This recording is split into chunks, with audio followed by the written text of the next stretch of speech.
수학 어디에 쓰여요? 하면 경제생활 처음부터 끝까지 모두 다 수학이야 라고 답변을 할 수 있을 것 같거든요. 네네.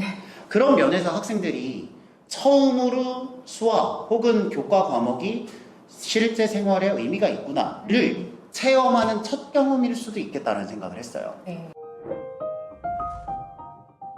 안녕하세요. 대치동 캐슬입니다. 오늘은요, 제 옆에 아주 특별한 손님을 모셨습니다.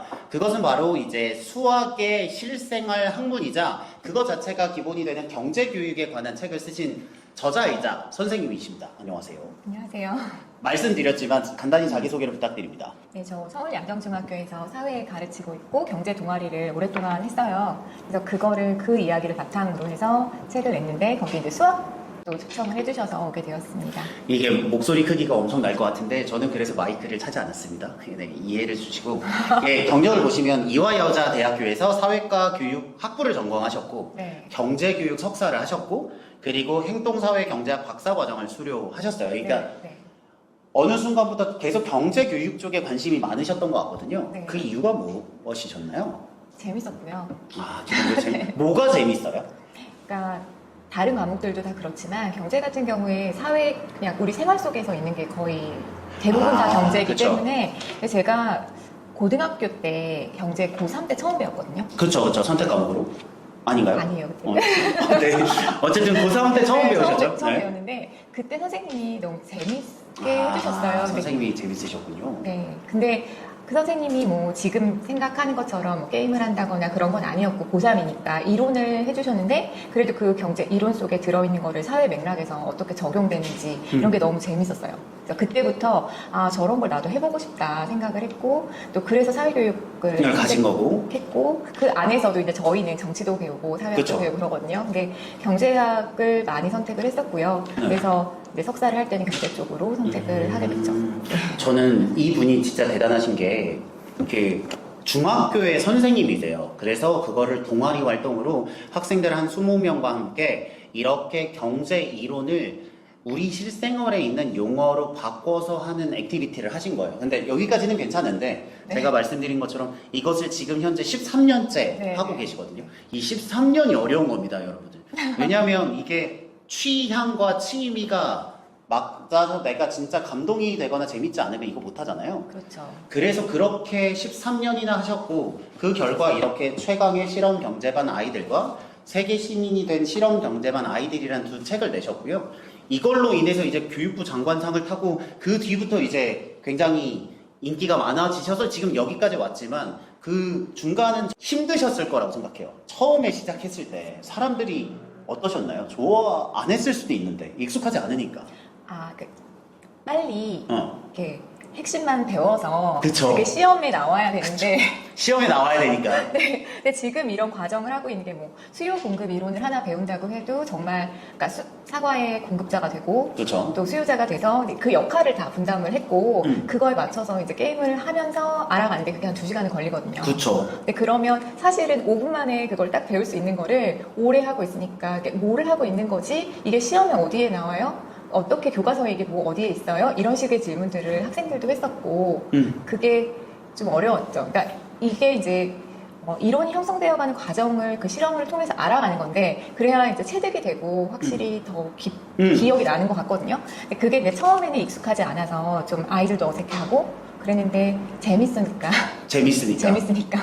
좋아하게 됐어요. 네. 요즘 수학의 가장 큰 화두 중에 하나가 어떻게 하면 사람들이 수학을 좀 더 친숙하게 네. 배울 수 있을까요? 네. 왜냐하면 말씀하신 대로 공식으로 하면 5분이면 다 하는 거지만 네. 그 5분의 내용이 너무나 압축되어 있기 때문에 네. 수요 공급 곡선하면 그냥 그래프 X자 그리면 되지만 이것의 의미는 수십 년 동안 수년 동안 사람들이 고민해서 나온 거잖아요. 네.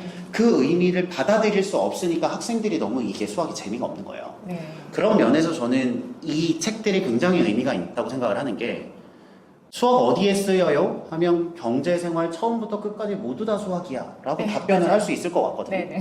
그런 면에서 학생들이 처음으로 수학 혹은 교과 과목이 실제 생활에 의미가 있구나를 체험하는 첫 경험일 수도 있겠다는 생각을 했어요. 네. 학생들이 그래서 이제 하게 되면 네. 처음에는 그냥 흥미로 왔을 거고 네. 하게 되면서 어떤 식의 뭐 감흥이 일어나거나 어떤 식의 변화가 있을 거잖아요. 생활을 어때요? 하면서 어때요? 경제 보인다.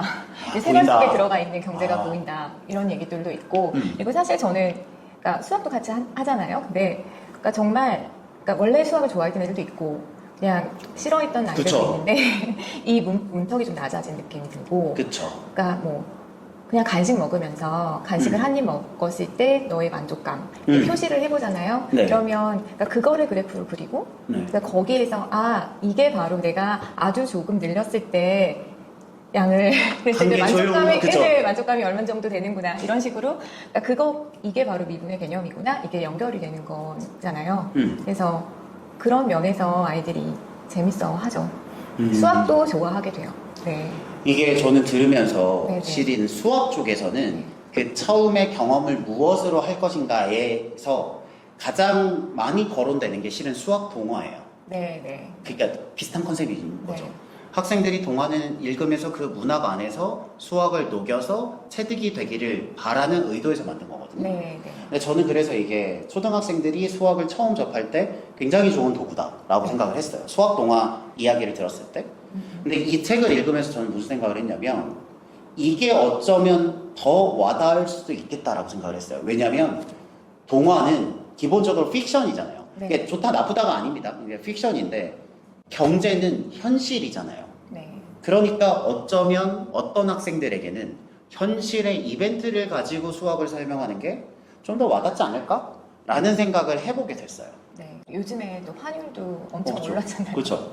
네, 근데 그런 것도 그러니까 저희 근처에 이제 맥도날드가 있어서 그쵸, 거기 빅맥 가서 지수, 네네 그래서 빅맥 지수들 많이들 아는데 사실 이제 그게 환율이 고평가되어 있나 저평가되어 있나 이게 그러니까 구매력에 비해서 그걸 알아보는 건데 그것도 아이들하고 그러니까 빅맥의 맛도 뭐 미국에서 먹었을 때 일본에서 먹었을 때 그쵸. 어땠냐 근데 그게 이제 똑같은 상품이라면 이게 같은 가격이어야 할 텐데 지금 그런 걸로 쳤을 때 환율은 얼마고 근데 지금 실제 환율은 얼마면 그러니까 이런 거를 계산을 해보는 거예요. 근데 그런 개념 속에서 그냥 수학도 함께 배우고 네, 환율이라는 개념도 배우고 네, 구매력 평가라는 개념도 배우고 함께 되는 거죠. 그러면 여기서 빅맥 지수가 뭔지 간단히 설명해 주실 수 있을까요? 빅맥 지수요. 네.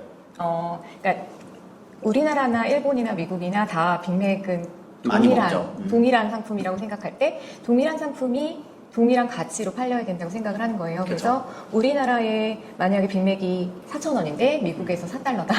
그러면 1달러랑 1,000원이랑 바꿔야 맞는 거다라는 생각인 거예요. 근데 1달러랑 1,000원이랑 바꿔야 맞는 그 환율인데 지금의 환율은 다르면 그게 우리나라의 통화 가치가 좀 저평가되어 있구나. 이런 식으로 생각을 하는 거죠. 이게 기본적으로 빅맥이 전 세계에 하도 많이 팔리니까 네. 그 빅맥을 기준 삼아서 각 나라의 환율을 계산하는 기준이 된다라고 저도 경제학 교과서에서 배웠어요. 학생들이 이걸 가지고 빅맥에 그냥 그럼 맥도날드 들어가서 빅맥을 네. 하나 사주고 요 얘기를 하면 훨씬 더 와닿을 수 있다는 얘기인 거죠. 네. 그래서 저는 이 책을 읽으면서 다양한 생각을 하게 됐는데 어쩌면 엉뚱하게도 수학에 대한 흥미를 풀 수 있는 열쇠가 경제에 있지 않을까라는 생각을 실은 조금 하게 됐어요. 제가 고등학교 때 그렇게 네. 관심을 갖게 되셨죠. 네. 왜냐하면 이거 그 수요와 공급 곡선 있고 이거 뒤에 나오겠지만 읽어보시면 뭐 역함수 개념, 미분과 적분, 뭐 수요와 공급, x축, y축 이렇게 수학에서 필요한 기본 교재들을 왜냐면 경제학에서도 이거 다 모델링 하니까 이거 측정 평가해가지고 그 논문을 쓰려면 이걸 다 모델링하고 수치화 해야 되거든요. 이 메커니즘이 다 수학이 쓰이거든요. 네. 그러니까 어쩌면 이게 훨씬 더 쉬울 수 있겠다 네. 라는 생각을 되게 많이 하게 됐어요. 딱히 수익 사업이 아닌데 이게 오래 하는 게 얼마나 힘든지 제가 습관 모임 8년 해보면서 좀 느끼거든요. 네. 이렇게 오랜 기간 동안 이것을 유지할 수 있게 된 원동력은 어떤 거예요? 그러니까 저도 재밌고요. 학생들도 재미있게 하면서 저 정말 이런 거에서 정말 묶은 가격 상품을 보면서 이 가격이 적정한가? 네네. 이게 어떻게 책정된 건지 알겠어요. 뭐 그러니까 생활 속에서 그런 걸 발견해 오고 그리고 정말 그러니까 경제랑 수학도 함께 재밌어 하는 거 보고 변화해 가는 거 보고 또 이거를 하면서 그냥 그 이론만 아는 게 아니라 사실 뭐 공공재 생산의 문제 이런 거를 이제 실험을 통해서 그러니까 아이들이 우리 함께 공기청정기를 만들어 보자. 어느 정도 너네가 여기에 돈을 기부하면 돼. 라고 했는데 사실 경제학적으로 사람들이 다 이기적이라고 생각하면 아무도 안 넣었거든요. 근데 어느 정도는 모여요. 그렇지만 우리가 이제 생각했던 만큼은 그만큼 안 모여서 모이죠. 그래서 이제 못하게 됐는데 그런 하나의 에피소드 가지고도 이제 얘기할 게 되게 많고 토론할 게 많고 그래서 우리가 세금을 걷어야 하는구나를 알게 되면서 그런데 그러면 세금을 거둘 때는 어떻게 거둬야 되지? 어떤 방법으로 기준으로 어떻게 방법으로 네. 그러면 그렇죠. 이제 되게 생각이 다르잖아요. 그러니까 뭐 똑같이 내야 된다는 아이들도 있고 또 그렇지 않다. 또 어떤 사람은 또 내지 않게 해야 된다는 것도 있고 그러니까 여러 가지 그런 것들을 생각하면서 뭐 부와 소득의 재분배 문제도 생각하게 되고 그거에 대해서 의견이 되게 다양해서 그런 걸 통해서 이제 토론을 할 수 있고 그럼 입장이 이쪽 입장이 있고 다 다르잖아요. 그럼 다른 그 입장에서의 근거들을 대면서 그런 게 또 논리적으로 어떻게 전개해 나갈 수 있는지도 알게 되는 것 같아요. 저는 읽으면서 새로운 것들이 많았는데 예를 들면 경매 방식이 네네. 영국식과 네덜란드식이 있대요. 저희가 알고 있는 건 영국식입니다. 100원이요 손들고 150원이요 손들고. 네네. 근데 네덜란드식은 다 반대로 위에서부터 깎아 내려가면서 네네. 스탑 하는 거잖아요. 네. 이런 것처럼 왜냐하면 그렇게 해야 네덜란드식은 경매가 빨리 진행되니까 이게 대규모로 할 때 쓴다 이렇게 얘기를 들었는데 네. 이런 것처럼 그 상황에 맞춰서 인간이 발명해낸 이 경제라는 도구가 상황에 맞춰서 조금씩 다르게 적용되는 것을 보면 그 안에 숨어있는 원리들을 필연적으로 체득할 수 있지 않을까라는 생각을 하게 됐어요. 네.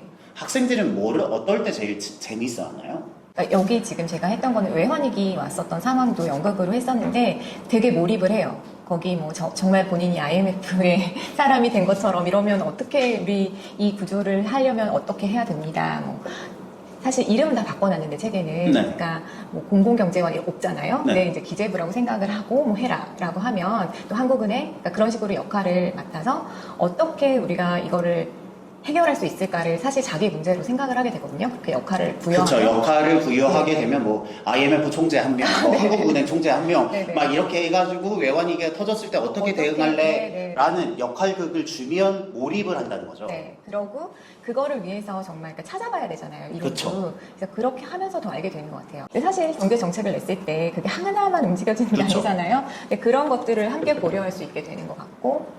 네. 그러니까 사실 저는 그러니까 그 전에는 통화량이 늘어나는 상황을 실험을 해봤거든요. 그러니까 어떻게 실험하세요? 바둑알을 돈이라고 나눠주는데, 그러니까 돈이 얼만큼 지금 나눠져 있다.